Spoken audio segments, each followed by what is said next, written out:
चलो बच्चों, question number हम फर्स्ट देखते हैं। मेरा क्वेश्चन बोला है, ध्यान से देखिएगा। कह रहा है फाइंड द डायमेंशन ऑफ, ए में है लीनियर मोमेंटम। क्या बोलता है बच्चों? क्वेश्चन नंबर 1 का ए में है linear momentum. Linear momentum momentum थोड़ा थोड़ा और इंफॉर्मेशन जुटाते जाएंगे। आखिरकार लीनियर मोमेंटम होता क्या है? तो बच्चों P से डिनोट करते हैं, वेक्टर क्वांटिटी होता है और वह होती है क्या? P इक्वल टू हम m भी लिखते हैं। m क्या होता है? Mass of body. m क्या है हमारा? मास ऑफ बॉडी होता है, मास ऑफ बॉडी। और v क्या है हमारा? वेलोसिटी होती है, वेलोसिटी। तो कह रहा है कि इसी का डायमेंशन बताइए। डायमेंशन क्या होगा? तो P का डायमेंशन है, डायमेंशन आपको सिखाए हैं कि क्या होता है। कोई भी फिजिकल क्वांटिटी को M, L और T के फॉर्मेशन में रिप्रेजेंट करने का जो प्रोसेस होता है उसी को हम डायमेंशन बोलते हैं ना। तो डायमेंशन इसका लिखना है, तो क्या लिखिएगा? और ध्यान रहे कि डायमेंशन हमेशा SI यूनिट का ही लिखा जाता है। तो सबसे पहले हमें टारगेट बनाना है कि जो भी फिजिकल क्वांटिटी दिया हुआ है, जैसे मोमेंटम दिया हुआ है तो मास और वेलोसिटी है, तो मास का यूनिट क्या लिखते हैं SI में? केजी। अब ग्राम यूज नहीं कर देना है, केजी ही लिखना है। और वेलोसिटी है तो मीटर पर सेकेंड। तो यूनिट क्या होगा बच्चों? एक तो केजी और मीटर पर सेकेंड ना। तो इसको हम ऐसे लिख सकते हैं, केजी मीटर इसका पावर -1। डायमेंशन लिखना है तो क्या लिखिएगा? बड़ी ब्रैकेट के यूज करते हैं बच्चों, P लिखा जाएगा। और साथ ही साथ कैपिटल M यूज करते हैं मास के लिए, तो कैपिटल M यूज करेंगे। और केजी का पावर क्या है? 1, तो यहाँ पावर 1 आएगा। लेकिन लिखेंगे नहीं, पावर तो जितना है उतना ही, मतलब 1 है तो इससे क्या फर्क पड़ता है, ना भी तो तब भी वही बात है। मीटर, मीटर के लिए लेंथ के लिए हम डायमेंशन में L यूज करते हैं, L। और यहाँ पे पावर कितना है? 1, तो यहाँ भी 1 आएगा। T, इस समय पावर क्या है S पे? -1, तो -1 होगा। यही हमारा डायमेंशन है। तो आपसे मोमेंटम का डायमेंशन पूछे या लीनियर मोमेंटम का डायमेंशन पूछे, एक ही बात है। दूसरा क्वेश्चन है बच्चों बी पार्ट है हमारा। कह रहा है फ्रीक्वेंसी का डायमेंशन बताइए। फ्रीक्वेंसी का डायमेंशन है, क्या होगा? जैसे F से डिनोट करते हैं 1 टाइम पीरियड, मतलब T। और टाइम पीरियड का क्या होता है यूनिट? मतलब होती है सेकेंड। टाइम पीरियड को सेकेंड में डिनोट करेंगे, तो हम ऐसा लिख सकते हैं फ्रीक्वेंसी के लिए डायमेंशन h का पावर -1। मतलब क्या लिखोगे? ऐसा 1/s, तो इसको सजा के लिखिएगा h का पावर -1, तो डायमेंशन होगा t का पावर -1। आंसर भी मिलाते चलिए। देखो फर्स्ट का आंसर है हमारा ml t का पावर -1, बी का ऑप्शन आंसर है t का पावर -1। उसी तरह अब अगला पॉइंट है बच्चों, सी ने कहा है कि प्रेशर का बताइए। प्रेशर का डायमेंशन क्या होगा? तो इतना देख लो, स्क्रीनशॉट ले लो बच्चों। हो गया हमारा सी नंबर है। कह रहा है कि प्रेशर का यूनिट बताइए, क्या होगा डायमेंशन। तो सबसे पहले हमें प्रेशर होता क्या है इसके बारे में इंफॉर्मेशन जुटाना चाहिए। तो फोर्स अपॉन एरिया होता है, फोर्स अपॉन एरिया। अच्छा एक बात बता कि फोर्स का यूनिट क्या होता है? न्यूटन। एरिया के लिए क्या लिखोगे? Metre square. तो फोर्स के लिए न्यूटन जो लिखते हैं बच्चों, तो न्यूटन अपॉन मीटर स्क्वायर ना, मीटर स्क्वायर। तो न्यूटन के लिए न्यूटन का बेसिक क्या है? न्यूटन आया कैसे होगा? तो न्यूटन देखो, हम फोर्स इक्वल टू क्या लिखते हैं? Mass into acceleration. मास का यूनिट क्या? केजी। एक्सीलरेशन का यूनिट क्या? मीटर पर सेकेंड स्क्वायर। तो न्यूटन की जगह ये बात हम लिख सकते हैं केजी मीटर सेकेंड का पावर स्क्वायर अपॉन नीचे मीटर स्क्वायर। 1 मीटर से 1 मीटर मर गया, क्या बचेगा? केजी। और नीचे से 1 मीटर जाएगा बचा हुआ, तो मीटर का पावर -1 और इसका पावर -2। अब डायमेंशन लिखना कोई रॉकेट साइंस है कि यहाँ पे, तो आराम से क्या लिखिएगा?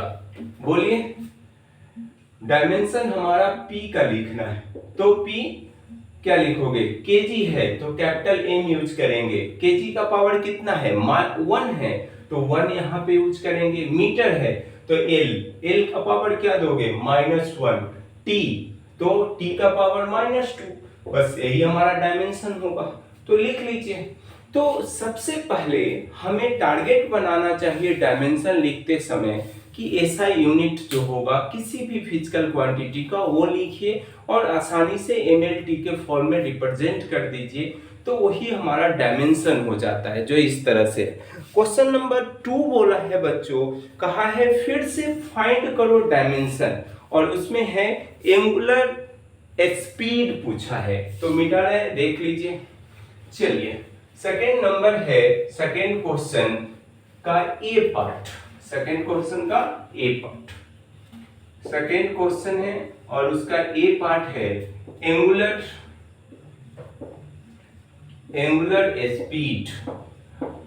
स्पीड, जिसको ओमेगा से डिनोट करते हैं। तो ओमेगा इक्वल टू क्या होता है, थीटा अपॉन टी। थीटा हमारा क्या है, एंगुलर डिस्प्लेसमेंट, क्या बोलते हैं इसको बच्चों, एंगुलर डिस्प्लेसमेंट ना, थीटा हमारा है एंगुलर डिस्प्लेसमेंट, और नीचे है हमारा टाइम ना। तो एंगुलर डिस्प्लेसमेंट, जैसे थीटा जो होता है हमारा एक्चुअल में डायमेंशन लेस क्वांटिटी होती है। थीटा क्या है बच्चों, डायमेंशन लेस क्वांटिटी, क्या होता है, डायमेंशन लेस क्वांटिटी होती है। तो एंगुलर वेलोसिटी का डायमेंशन लिखना है तो क्या लिखिएगा, बोलिए, ओमेगा, और उसका डायमेंशन लेस है तो m का पावर 0, l का पावर 0, और ऊपर क्या लिखोगे t का पावर 0, नीचे क्या है टाइम है तो टाइम के लिए t यूज करते हैं। तो ओवरऑल जब डायमेंशन लिखिएगा ओमेगा का तो केवल आएगा बच्चों t का पावर -1, यही हमारा डायमेंशन है एंगुलर वेलोसिटी, एंगुलर स्पीड का। देखते हैं आंसर मिला लो, 2 का ए मतलब इतना ही है, सही है। तो इसमें क्या है, टारगेट बनाना कि थीटा का डायमेंशन लेस क्वांटिटी होती है। जैसे कोई भी आपको जब सिखाए होंगे कि थीटा हुआ, कोई लॉग का टर्म हुआ ना, या कोई पावर वाला टर्म है, ये सारा टर्म क्या होता है, डायमेंशन लेस क्वांटिटी होती है। जब डायमेंशन कोई यूनिट ही नहीं है तो डायमेंशन लेस होगा। तो ये सारा कहानी है हमारा यूनिट, यह हमारा क्या है, डायमेंशन लेस क्वांटिटी, तो डायमेंशन लेस तो m0 l0 t0, और t नीचे टाइम है ना, तो टाइम का तो डायमेंशन होगा कैपिटल T, तो इसलिए t यूज किए, और इस प्रकार की कहानी है। बी ऑप्शन है, बी में क्वेश्चन है हमारा एंगुलर एक्सीलेशन पूछा है। क्या पूछा है बच्चों, एंगुलर एक्सीलेशन, और इधर इंफॉर्मेशन दिया हुआ है, क्वेश्चन में दिया हुआ है कि एंगुलर एक्सीलेशन जो होता है वो होता है ω2 minus ω1 upon T2 minus T1। तो इस तरह की कहानी दी हुई है। तो अगला क्वेश्चन है बी नंबर हमारा, एंगुलर एक्सीलेशन, ध्यान से देखिएगा, बी है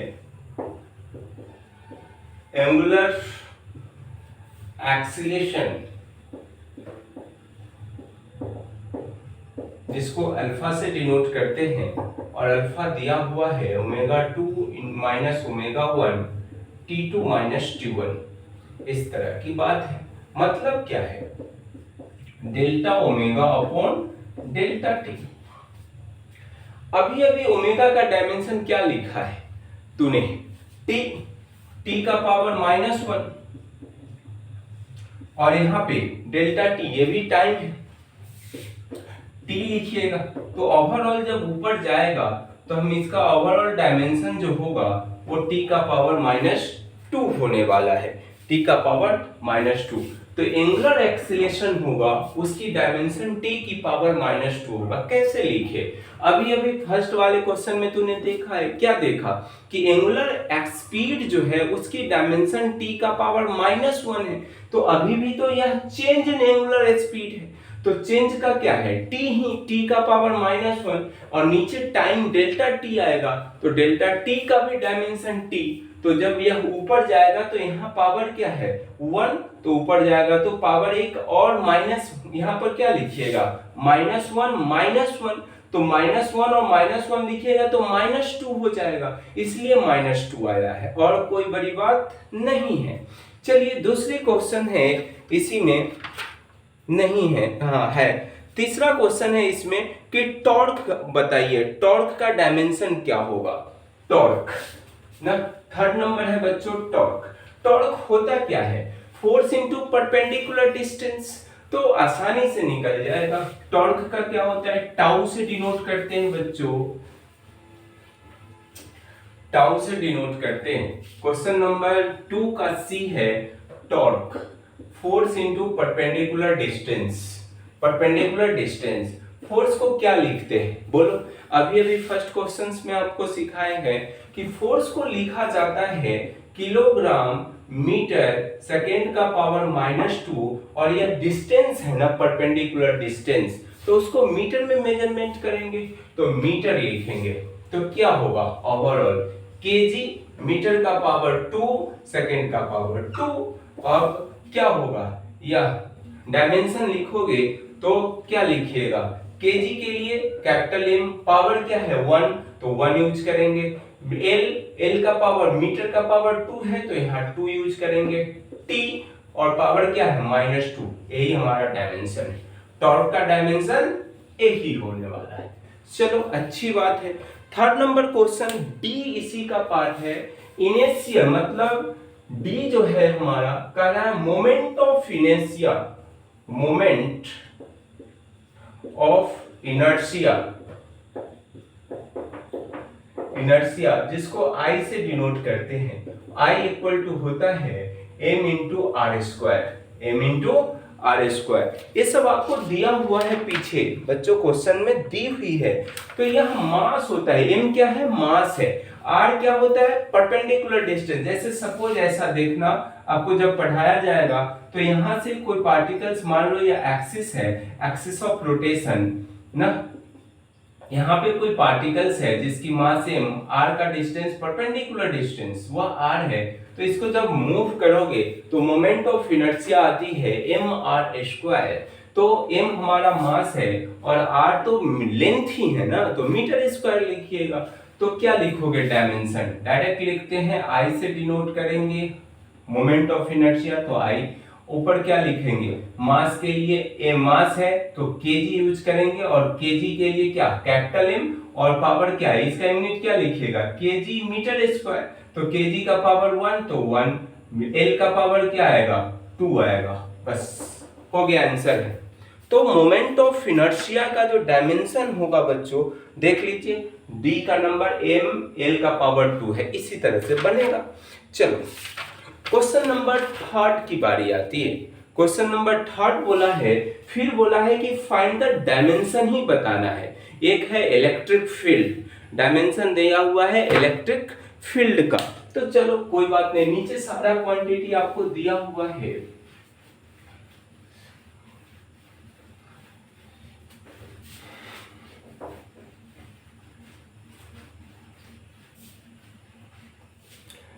चलिए क्वेश्चन नंबर 3 का ए दिया हुआ है इलेक्ट्रिक फील्ड, इलेक्ट्रिक फील्ड बताना है। इसकी डायमेंशन, इसको ई से डिनोट करते हैं। ई इक्वल टू होता है बच्चों, क्या होता है? हम F इक्वल टू जानते हैं क्यू ई होता है, तो E इक्वल टू क्या लिखोगे? मतलब F अपॉन क्यू। क्यू क्या है हमारा? चार्ज होता है, चार्ज। F क्या है? फोर्स है, तो इसका न्यूटन ना, फोर्स। तो याद करो आपको फोर्स ना। फोर्स का तो आपको मालूम है कितना है, कोई भी फोर्स रहे उसका यूनिट न्यूटन ही होता है, इसमें कोई सोचने वाली बात नहीं है आपको। तो चार्ज के लिए क्या लिखोगे, डायमेंशन, टेंशन है चार्ज का डायमेंशन लिखना। तो आपको क्या पढ़े थे, करंट क्या होता है, rate of flow of charge. तो रेट ऑफ फ्लो मतलब Q अपॉन T, और Q की डायमेंशन तो चाहिए ना, तो Q का डायमेंशन क्या लिखोगे, I और T मतलब IT, या और करके लिखते हैं बच्चों, AT भी लिखा जाता है, कोई दिक्कत नहीं है, A भी यूज कर ले तब भी कोई बड़ी बात नहीं, और T और I यूज करे तब भी कोई दिक्कत नहीं है। तो ये सारी बात है। फोर्स का तो आप जानते हो, तो चलो E का डायमेंशन लिखते हैं। E का डायमेंशन होगा, फोर्स का यूनिट कितना, केजी मीटर सेकेंड का पावर -2, और इसका डायमेंशन है ना, तो अभी हम यूनिट के टर्म में लिखेंगे।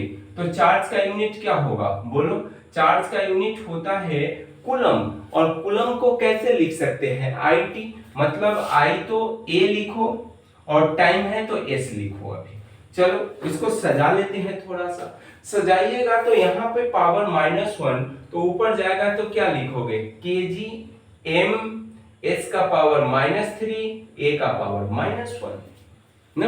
कैसे लिखे, नीचे से ऊपर ले गए, a का पावर -1 और यहाँ पे ऑलरेडी +1 है, तो ऊपर जाएगा तो -3 हो जाएगा ये, और इस तरह से m। अब डायमेंशन लिखना कोई बड़ी बात है कि इसमें अभी मत लगाइए ना, यहीं पे डायमेंशन लिख लेते हैं। तो क्या लिखिएगा, बोलिए, m के लिए पावर क्या है केजी पे, 1, तो 1 ही आएगा। l लेंथ मीटर पे पावर कितना है, 1, तो अभी भी 1 आएगा। t का पावर 3 आएगा, क्योंकि -3 है तो -3 आएगा। a का पावर -1 है तो -1 आएगा। यही हमारा डायमेंशन है, यही हमारा डायमेंशन है इलेक्ट्रिक फील्ड का। कोई बड़ी बात क्या, स्क्रीनशॉट ले लीजिए इसका। चलो अगला क्वेश्चन है बच्चों, इसी में अगला क्वेश्चन है मैग्नेटिक फील्ड का, जिसको हम कैपिटल B से डिनोट करते हैं। क्या करते हैं, मैग्नेटिक फील्ड, जिसको हम कैपिटल B से डिनोट करते हैं, उसको कैसे बनाएंगे वो देखते हैं ना।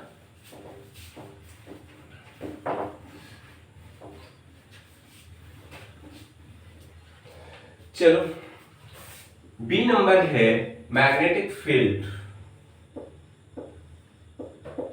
मैग्नेटिक फील्ड जिसको B से डिनोट करते हैं, और B इक्वल टू होता है, आपको क्वेश्चन दिया हुआ है कि B जो है हमारा, वो आपको यूज करना है बच्चों। हमें यह दिया हुआ है कि B इक्वल टू, ऐसा भी दिया हुआ है ना, एक तो दिया हुआ है F इक्वल टू, एक क्वेश्चन दिया हुआ है, क्वेश्चन में ही F इक्वल टू QVB, ऐसा। Q हमारा चार्ज है, V हमारा वेलोसिटी ऑफ पार्टिकल्स है, और B मैग्नेटिक फील्ड है, और F फोर्स है। तो यहां से क्या कीजिएगा, B इक्वल टू लिख सकते हैं F into upon QV। F का तो आपको यूनिट अभी अभी मालूम है, बहुत सारे यूज किए, केजी मीटर, S का पावर -2। चार्ज के लिए क्या लिखेंगे, A S और V है तो मीटर, S का पावर -1, इस तरह के। अब बताओ क्या करोगे, पहले तो टारगेट है कि उसको अरेंज कर लो, यूनिट को, जो भी यूनिट है उसको अरेंज कीजिए।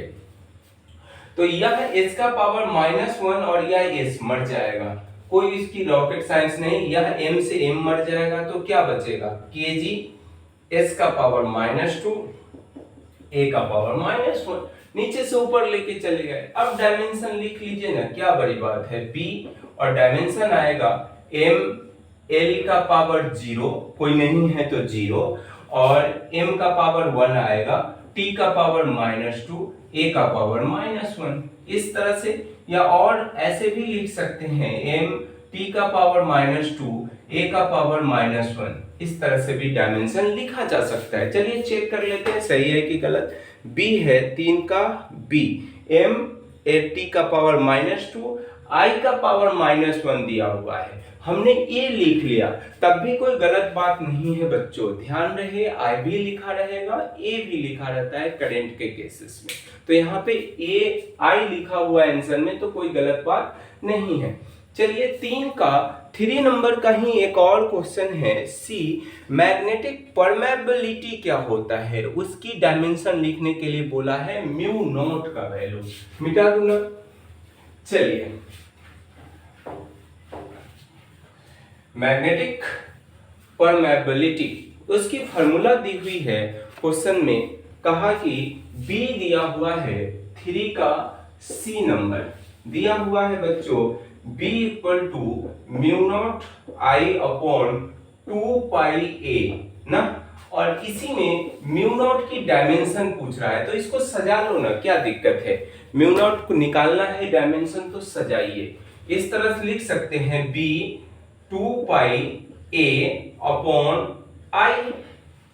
अभी अभी एक बात बता कि डायमेंशन जब आप पढ़े होगे तो यह भी बात आपको सिखाया गया होगा कि कोई भी कांस्टेंट टर्म है उसका कोई डायमेंशन नहीं होता, ना तो कोई यूनिट होती है ना तो कोई dimension, unit and dimensionless quantity of constant term.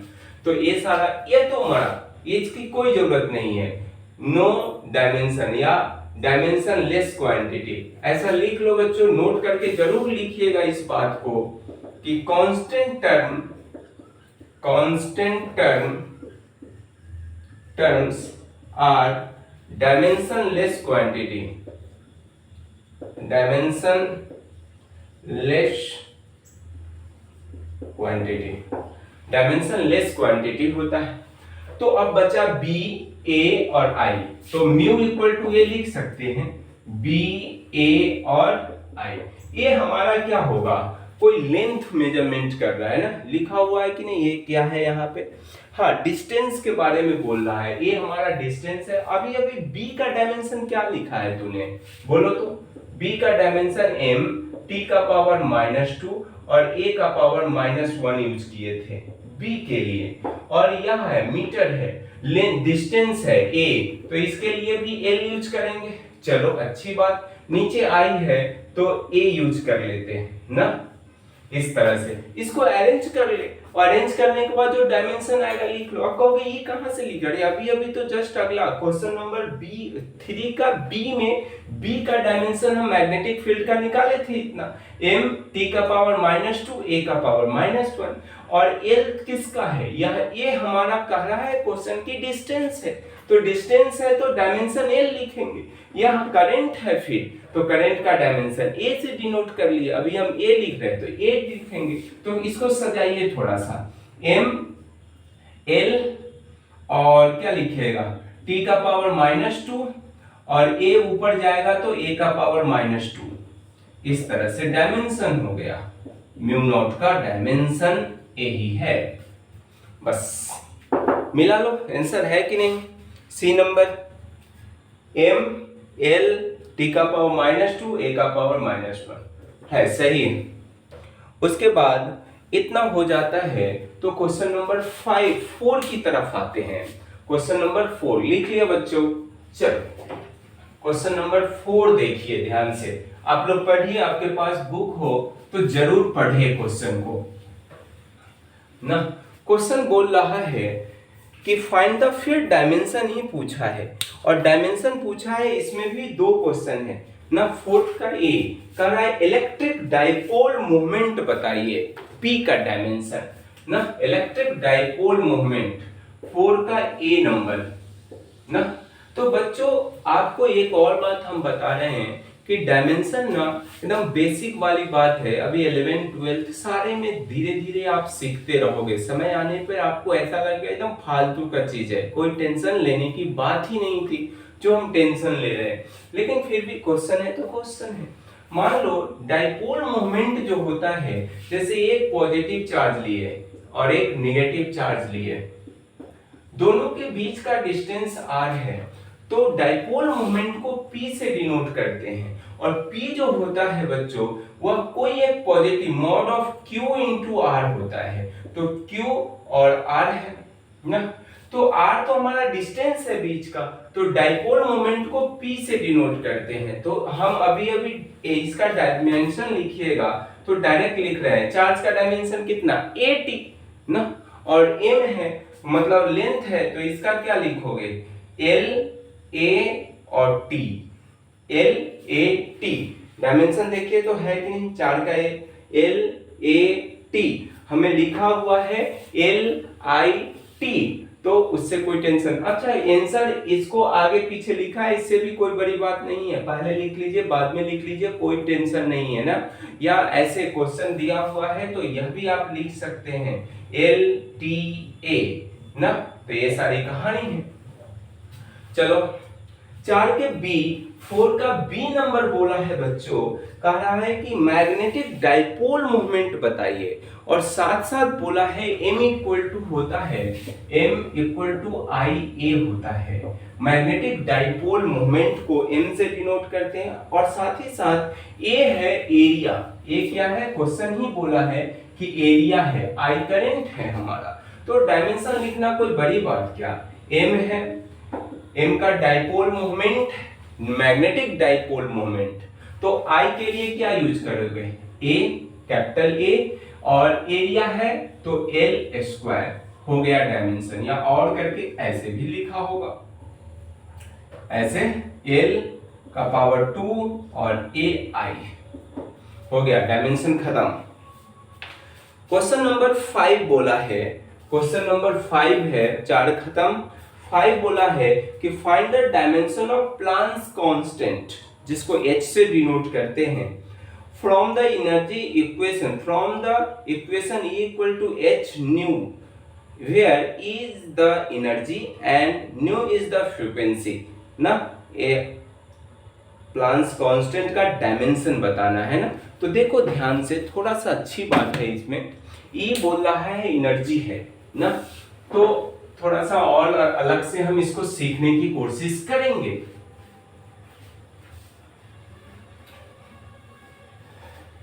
देखिए 5th नंबर क्वेश्चन है हमें, 5th number E equal to बोला है H न्यू होता है, न्यू हमारा है फ्रीक्वेंसी, फ्रीक्वेंसी, और फ्रीक्वेंसी अभी अभी आपको सिखाए हैं 1/t होता है टाइम पीरियड, और E हमारा एनर्जी है। तो याद कर आइंस्टीन ने क्या बोला था, E इक्वल टू mc², कोई भी एनर्जी का लिख ले, डायमेंशन एक ही आने वाला है, तो E इक्वल टू mc² लिख लेते हैं। C हमारा लाइट का स्पीड है, m हमारा मास है, तो सबसे पहले E का डायमेंशन लिखिएगा तो यूनिट लिख लेते हैं पहले, तो क्या लिखिएगा, kg मीटर स्क्वायर सेकेंड का पावर -2, क्यों कि मीटर पर सेकेंड और उसका स्क्वायर है, तो मीटर स्क्वायर h का पावर -2 आएगा, इसलिए ऐसा लिखे।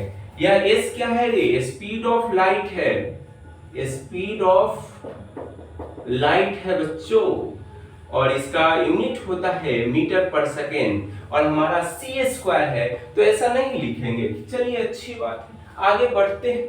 हमें डायमेंशन चाहिए h का, तो h इक्वल टू हम E अपॉन क्या लिखेंगे, न्यू, E अपॉन न्यू। चलिए न्यू को क्या लिखेंगे, हम एनर्जी है तो हम इसका यूनिट क्या लिखेंगे, kg मीटर का पावर -2 और s का पावर -2। यहाँ पे क्या है, फ्रीक्वेंसी 1/t लिखेंगे, तो 1/t मतलब t का यूनिट क्या, s, तो इसको लिख सकते हैं s का पावर -1।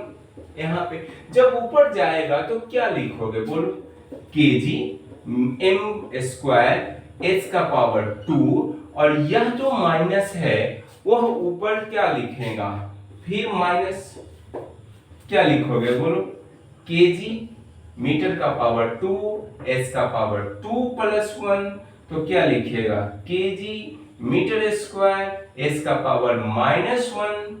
और अब ये समझ में आया कि नहीं आपको, जब नीचे है तो ऊपर जाता है तो वह माइनस लेके आता है, ऑलरेडी इसके पास माइनस है तो ये प्लस करेगा ना, इसीलिए ऐसा किए। तो डायमेंशन h का होगा, क्या होगा, l नहीं, kg के लिए m पावर 1 तो 1, l का पावर 2, t का पावर -1, यही हमारा h का डायमेंशन है ना, h का डायमेंशन यही है। आया कि नहीं बच्चों। चलो अब यह 5 क्वेश्चन था, फिर अगले क्लास में आपसे मैं फिर 5 क्वेश्चन के बारे में डिस्कस करेंगे। That's it.